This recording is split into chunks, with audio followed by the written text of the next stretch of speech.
La tristesse est le passage de l'homme d'une plus grande à une moindre perfection. Baruch Spinoza.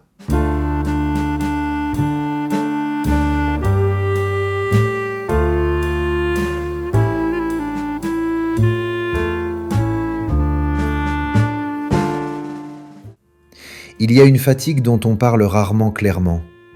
Ce n'est pas celle qui vient après l'effort physique.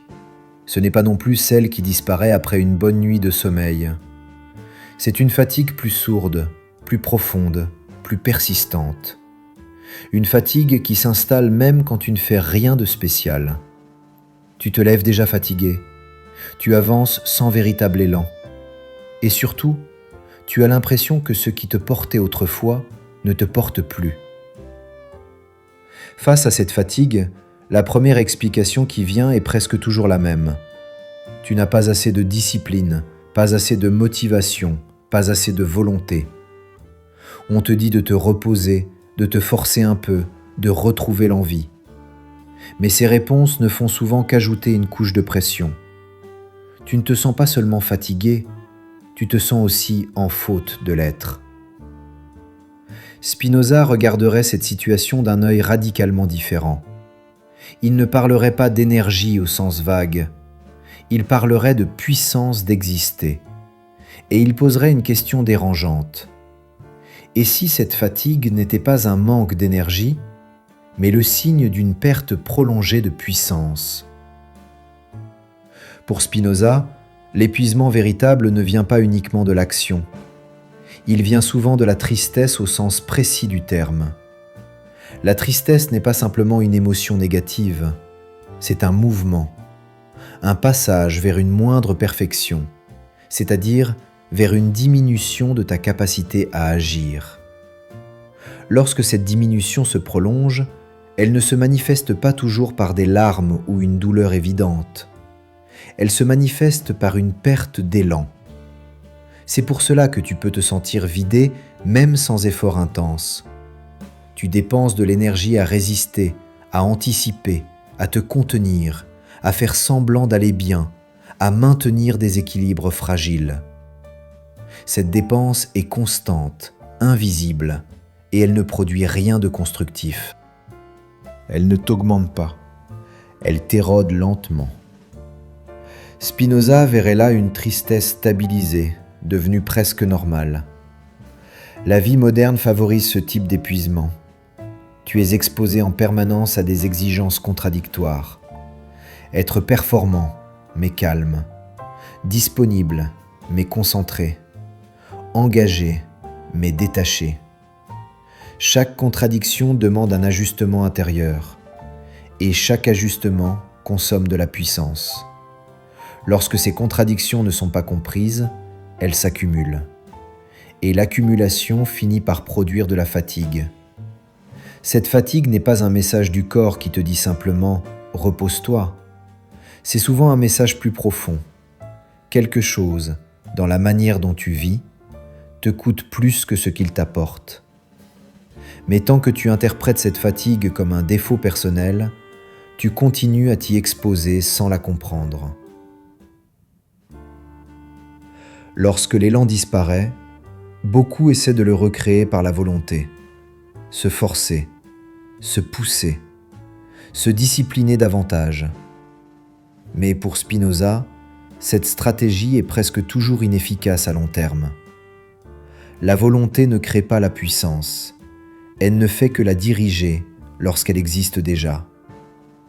Forcer sans comprendre revient à demander à un corps affaibli de produire plus avec moins. La motivation n'est pas une cause première, elle est un effet. Elle apparaît lorsque ta puissance d'agir augmente. Lorsque tu te sens plus cohérent, plus clair, plus en accord avec ce que tu fais. À l'inverse, lorsqu'elle disparaît, ce n'est pas parce que tu as perdu quelque chose en toi, c'est parce que certaines causes diminuent ton rapport vivant au monde. Spinoza dirait que tant que tu cherches à restaurer la motivation sans toucher à ces causes, tu travailles à l'envers. Tu demandes à l'effet de produire la cause. Et cette inversion épuise encore davantage. Plus tu te forces à avancer sans élan, plus tu associes l'action à la fatigue. Et plus cette association s'ancre, plus il devient difficile de retrouver un mouvement naturel. Ce mécanisme explique pourquoi certaines personnes se sentent vides, même lorsqu'elles accomplissent ce qu'elles avaient voulu. L'action n'augmente plus la puissance, elle devient neutre, voire coûteuse. Spinoza verrait là un signal clair. Ce n'est pas le repos qui manque en premier, mais la compréhension de ce qui, dans ta vie actuelle, diminue constamment ta capacité à être affecté positivement. Il arrive un moment où le repos ne fait plus son travail. Tu dors, tu t'arrêtes, tu t'accordes des pauses. Et pourtant la fatigue reste. Elle ne disparaît pas vraiment. Elle se déplace. Elle devient plus diffuse, plus intérieure. À ce stade, beaucoup commencent à penser qu'ils se reposent mal ou pas assez. Spinoza verrait les choses autrement. Il dirait que ce type de fatigue n'est pas lié à l'absence de repos, mais à la persistance de ce qui diminue ta puissance d'exister. Le repos ne répare que ce qui a été usé par l'action. Il ne répare pas ce qui est constamment affaibli par une tristesse prolongée. Lorsque tu passes tes journées à t'adapter, à te contenir, à maintenir des équilibres fragiles, ton corps peut s'arrêter, mais ton esprit, lui, continue. Il continue à anticiper, à surveiller, à ajuster. Et cette activité invisible consomme de la puissance sans jamais la restaurer. Spinoza ferait ici une distinction essentielle entre la fatigue physique et la fatigue existentielle. La première est ponctuelle, proportionnelle à l'effort et réversible par le repos. La seconde est cumulative. Elle s'installe lorsque ta manière de vivre produit plus de diminution que d'augmentation de puissance. Dans ce cas, se reposer sans comprendre revient à suspendre momentanément une perte sans jamais en modifier la cause. C'est pour cela que certaines personnes se sentent encore plus vides après s'être arrêtées. Le repos enlève l'agitation, mais laisse apparaître ce qui était masqué par l'activité. Le vide, la lassitude, l'absence d'élan deviennent alors plus visibles. Spinoza n'y verrait pas un signe de faiblesse, mais un signal clair. Ce qui fatigue n'est pas seulement ce que tu fais, mais ce que tu es contraint d'être pour continuer à faire. Cette fatigue persiste tant que tu restes dans le même rapport aux choses. Tant que les causes qui diminuent ta puissance restent actives, le repos agit comme un pansement, utile mais insuffisant. Et plus tu attends de lui qu'il règle le problème, plus la déception s'installe. Lorsque l'élan disparaît, beaucoup continuent malgré tout, par habitude, par devoir, par peur de perdre ce qui a été construit. Tu continues à faire ce que tu sais faire, même si cela ne t'apporte plus rien, même si cela te coûte davantage qu'avant. Spinoza verrait dans ce mouvement une forme particulière de tristesse, une action qui ne renforce plus la puissance, mais qui est maintenue par inertie. L'habitude en elle-même n'est pas mauvaise. Elle permet de stabiliser certaines actions, d'éviter une dépense constante d'énergie. Mais lorsque l'habitude se maintient alors que la joie a disparu, elle devient un mécanisme d'usure. Tu n'agis plus parce que cela t'augmente, mais parce que tu n'arrives pas à t'arrêter. Et cette action sans augmentation est l'une des sources les plus profondes de l'épuisement.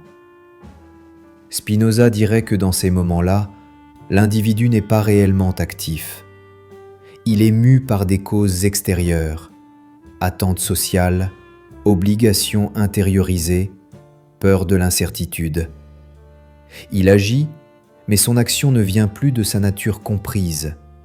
Elle vient d'une pression. Et toute action sous pression consomme plus de puissance qu'elle n'en produit. C'est pour cela que certaines personnes se sentent fatiguées même lorsqu'elles réussissent. Elles avancent, mais sans joie. Elles accomplissent, mais sans augmentation intérieure. Spinoza verrait là un signe clair. L'action n'est plus adéquate à l'être. Elle ne correspond plus à ce qui renforce réellement la puissance d'exister. Continuer par habitude donne l'illusion de la stabilité, mais cette stabilité est fragile. Elle repose sur une répétition qui n'est plus soutenue par la joie au sens spinoziste. Et lorsque la joie disparaît durablement, la fatigue devient inévitable, non pas comme une punition, mais comme une conséquence logique. Comprendre cela change profondément la manière dont tu regardes ton épuisement. Tu ne te demandes plus seulement comment récupérer de l'énergie. Tu commences à te demander pourquoi certaines actions, certaines situations, certaines obligations te coûtent désormais autant. Et cette question marque un déplacement important. Tu passes de la gestion de la fatigue à la compréhension de ce qui la produit. Il y a une forme de tristesse dont on ne parle presque jamais, parce qu'elle ne ressemble pas à ce que l'on appelle habituellement être triste. Elle n'est pas intense. Elle ne fait pas forcément souffrir de manière visible. Elle ne déclenche pas toujours de larmes ou de désespoir. Elle est plus discrète, plus stable. Elle s'installe lentement et finit par se confondre avec ce que tu appelles ta personnalité ou ton caractère. Pour Spinoza, c'est précisément cette tristesse-là qui est la plus dangereuse. Lorsque la tristesse devient stable, elle cesse d'être perçue comme un affect. Elle devient un fond, un état de base. Tu ne dis plus « je me sens triste », tu dis « je suis comme ça ». Et ce glissement est décisif, car à partir de là, la diminution de puissance n'est plus vécue comme un passage, mais comme une condition permanente. Tu n'attends plus vraiment que l'élan revienne, tu t'organises autour de son absence. Spinoza verrait dans cette normalisation une perte profonde de lucidité, non pas parce que tu te trompes volontairement, mais parce que l'esprit s'adapte à ce qu'il subit. Lorsqu'une diminution de puissance dure trop longtemps, elle cesse d'être perçue comme une diminution. Elle devient la norme. Et ce qui devient la norme ne se questionne plus. C'est ainsi que beaucoup de vies se construisent sur une base appauvrie. Tu continues à fonctionner, à agir, à remplir tes obligations, mais sans augmentation intérieure. La joie au sens spinoziste devient rare, presque étrangère. Et pourtant, rien ne semble aller mal de manière spectaculaire. Tout est suffisamment stable pour continuer, suffisamment supportable pour ne pas s'arrêter. C'est précisément ce caractère supportable qui rend cette tristesse si persistante. Cette forme de fatigue est souvent accompagnée d'un discours intérieur très particulier. Tu te dis que c'est normal, que tout le monde est fatigué, que c'est la vie adulte, que l'élan ne dure pas. Ce discours n'est pas faux en soi, mais il peut aussi servir à masquer une perte prolongée de puissance. Spinoza dirait que ce n'est pas la vie qui te fatigue en tant que telle, mais un certain rapport à la vie qui s'est installé sans être interrogé. Il y a une confusion profondément ancrée dans la manière dont on pense une vie qui tient. On confond souvent stabilité et vitalité. Tant que tout est relativement stable, travail, relations, rythme, on suppose que l'essentiel est là.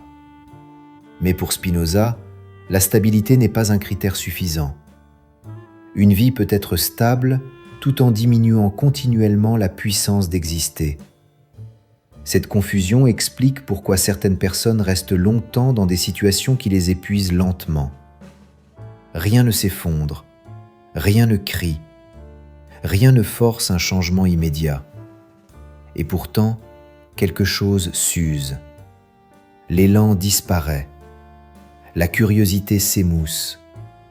L'envie d'agir se transforme en simple obligation de continuer. Spinoza verrait là une vie maintenue par des causes extérieures, non par une activité intérieure adéquate.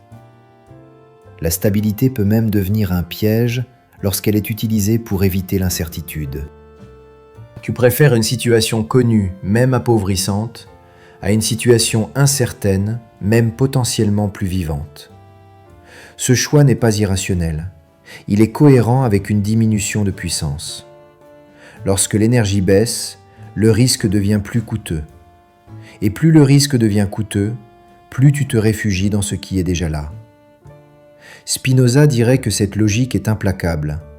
Elle n'est ni morale ni psychologique. Elle est structurelle. Un être dont la puissance diminue cherche avant tout à se préserver. Et parfois, se préserver signifie se réduire. Rester dans un cadre qui n'augmente plus, mais qui ne menace pas immédiatement. Cette réduction est une stratégie de survie, pas un choix libre. Mais cette stratégie a un prix. En échange de la stabilité, tu abandonnes progressivement la possibilité d'augmentation. Tu vis moins intensément, non pas par décision consciente, mais par adaptation. Et cette adaptation devient invisible, parce qu'elle se fait lentement. Spinoza verrait là l'une des sources les plus silencieuses de la fatigue moderne, une vie stable, mais appauvrie. Comprendre cela ne signifie pas qu'il faut tout bouleverser. Spinoza ne prône pas la rupture spectaculaire. Il montre simplement que tant que tu confonds stabilité et vitalité, tu risques de prendre l'absence de catastrophe pour une forme de vie. Et cette confusion entretient une fatigue qui ne se résout ni par le repos, ni par la discipline. Il existe des obligations qui fatiguent bien plus que le travail ou l'effort visible. Ce sont celles que tu ne nommes plus comme telles, celles que tu as intégrées au point de ne plus les percevoir comme des contraintes. Tu fais ce que l'on attend de toi, tu tiens ton rôle, tu réponds présent. Et parce que tu y arrives, tu supposes que cela ne te coûte pas tant que ça. Spinoza verrait dans cette invisibilité le cœur du problème. Une obligation devient épuisante lorsqu'elle n'est plus soutenue par une augmentation de puissance. Tant que ce que tu fais t'augmente, même l'effort est porteur. Mais lorsque l'obligation se maintient uniquement par pression extérieure, attente, normes, peur de décevoir, peur de perdre, elle agit comme une tristesse lente. Elle ne provoque pas de crise immédiate. Elle diminue progressivement la capacité d'agir avec élan. Ce type d'épuisement est difficile à identifier parce qu'il se confond avec la normalité. Tu te dis que c'est comme ça, que c'est la vie, que tout le monde fait des choses qu'il n'aime pas. Spinoza n'ignorerait pas cette réalité, mais il ferait une distinction décisive. Il y a une différence entre faire quelque chose qui te coûte momentanément et vivre durablement dans ce qui te diminue. La première est une contrainte passagère. La seconde est une structure de tristesse. Lorsque tu vis longtemps dans des obligations qui te diminuent, ton corps et ton esprit s'adaptent. Tu réduis tes attentes. Tu t'habitues à fonctionner avec moins. Tu cesses d'attendre de l'élan. Cette adaptation te permet de continuer, mais elle rend aussi l'épuisement plus profond. Car ce n'est plus seulement l'action qui fatigue, c'est la forme de vie elle-même. Spinoza dirait que tant que ces obligations restent non nommées, elles continuent d'agir comme des causes extérieures dominantes. Tu agis, mais tu n'es pas cause adéquate de ce que tu fais. Tu subis une nécessité que tu n'as pas encore comprise. Et tant que cette compréhension manque, la fatigue reste. Pour Spinoza, comprendre une cause, c'est déjà modifier son effet. Cette idée peut sembler abstraite, mais elle a des conséquences très concrètes. Tant qu'une obligation reste floue, diffuse, intégrée à l'identité, elle agit sans résistance. Elle se confond avec ce que tu crois être. Dès que tu la nommes clairement, non pas pour la juger, mais pour la situer, son pouvoir commence à changer. Nommer ce qui te coûte ne signifie pas tout remettre en question. Cela signifie reconnaître que certaines actions, certaines relations, certains rôles produisent une diminution de puissance. Cette reconnaissance ne supprime pas immédiatement l'obligation, mais elle transforme ton rapport à elle. Tu cesses de la vivre comme une évidence naturelle. Elle devient un fait à comprendre, non une fatalité muette. Spinoza insisterait sur ce point. Tant que tu crois que ta fatigue vient uniquement de toi, tu restes enfermé dans la culpabilité ou la résignation. Dès que tu vois qu'elle est liée à des causes extérieures précises, tu récupères une part de clarté. Et cette clarté est déjà une augmentation de puissance. Même si rien ne change extérieurement, quelque chose change intérieurement. Ce déplacement explique pourquoi certaines personnes ressentent un léger soulagement simplement en mettant des mots sur leur épuisement. Non pas parce que la situation s'améliore, mais parce que la confusion diminue. La fatigue cesse d'être un brouillard, elle devient un phénomène situé. Et ce passage du flou au précis est central chez Spinoza. Ce qui est confus domine. Ce qui est compris peut être intégré. Il ne s'agit pas encore de décider quoi que ce soit. Spinoza ne te pousse pas à l'action immédiate. Il te montre que tant que tu ignores ce qui te diminue, tu restes passif. Dès que tu commences à le comprendre, même partiellement, tu deviens plus actif. Tu n'agis pas encore différemment, mais tu ne subis plus de la même manière. C'est cette transition silencieuse qui prépare la suite. Car comprendre ce qui te coûte n'est qu'un premier pas. Il reste à voir comment reconstruire un rapport à la vie qui n'épuise pas constamment la puissance d'exister. Et c'est vers cette possibilité que nous allons maintenant nous tourner. À ce point du parcours, une chose devient difficile à ignorer. Cette fatigue n'est pas simplement un manque d'énergie. Elle n'est pas un incident isolé qu'il suffirait de corriger par plus de repos, plus de discipline ou plus d'organisation. Elle est le signe d'un rapport prolongé à la vie qui diminue, lentement mais continuellement, la puissance d'exister. Spinoza ne la lirait jamais comme une faiblesse personnelle. Il la lirait comme un effet nécessaire d'un certain enchaînement de causes. Ce qui rend cette fatigue si pesante, c'est qu'elle s'est installée sans bruit. Elle n'a pas surgi brutalement, elle s'est construite par accumulation, de petites concessions, de compromis répétés, d'adaptations successives à ce qui ne t'augmentait plus vraiment, mais que tu as continué à supporter. Et parce que rien ne s'est effondré, tu as cru que tout allait encore suffisamment bien, jusqu'au moment où l'élan a disparu. Spinoza montre que ce type de fatigue est lié à une tristesse devenue structurelle. Non pas une tristesse spectaculaire, mais une diminution stable de la puissance. Une vie peut continuer ainsi longtemps. Elle peut rester fonctionnelle. Elle peut même être socialement valorisée. Mais intérieurement, quelque chose se ferme. L'initiative devient rare. La joie devient intermittente. Et l'effort nécessaire pour simplement continuer augmente.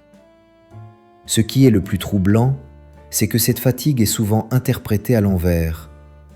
Tu te reproches de ne plus avoir l'énergie d'avant. Tu te compares. Tu cherches à retrouver une motivation perdue.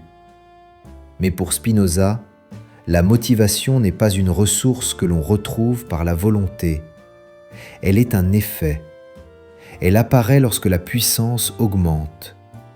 Et si elle a disparu, ce n'est pas par manque de force intérieure, mais parce que certaines causes continuent de te diminuer. Comprendre cela change profondément la manière dont tu te regardes. Tu cesses de te juger comme défaillant. Tu commences à te voir comme pris dans un rapport qui t'use. Cette compréhension ne résout pas tout. Elle ne transforme pas immédiatement ta situation, mais elle déplace le regard. Et ce déplacement est décisif, car tant que tu regardes la fatigue comme un défaut personnel, tu la combats. Dès que tu la regardes comme un message, tu commences à l'écouter. Spinoza ne te dirait pas de tout changer. Il ne prône ni la rupture spectaculaire, ni la fuite. Il te dirait que la première transformation est toujours intérieure. Elle consiste à reconnaître, sans colère ni culpabilité, ce qui diminue ta puissance. À voir clairement quelles situations, quelles obligations, quel rythme t'appauvrissent lentement. Cette clarté ne t'oblige pas encore à agir. Elle t'empêche simplement de continuer à subir dans l'aveuglement. Et c'est peut-être là que se trouve le point le plus discret, mais aussi le plus important.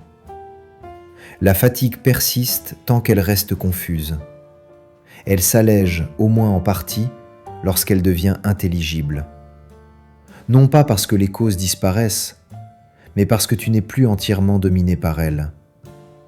Tu retrouves une position d'observateur intérieur, et cette position, chez Spinoza, est déjà une forme de liberté. Si cette fatigue t'accompagne depuis longtemps, sans raison apparente, sans événement précis, sans effondrement visible, alors peut-être qu'il ne s'agit pas de te demander comment récupérer plus d'énergie. Peut-être qu'il s'agit de te demander, silencieusement, ce qui dans ta vie actuelle te coûte plus que ce que cela t'apporte. Cette question n'exige pas de réponse immédiate. Elle n'est pas un plan. Elle est une ouverture. Spinoza dirait que ce genre de question n'a pas pour but de te faire agir plus vite, mais de t'empêcher de continuer à t'user sans comprendre. Et parfois, ce simple déplacement, passer de la lutte contre la fatigue à la compréhension de ce qui la produit, suffit déjà à interrompre une partie de l'épuisement inutile. Ce n'est pas une solution, c'est une clarification. Mais pour Spinoza, toute clarification est un gain de puissance. Merci pour votre attention. Si la vidéo vous a plu, laissez un like, abonnez-vous et laissez un commentaire. Je vous souhaite le meilleur. À très bientôt.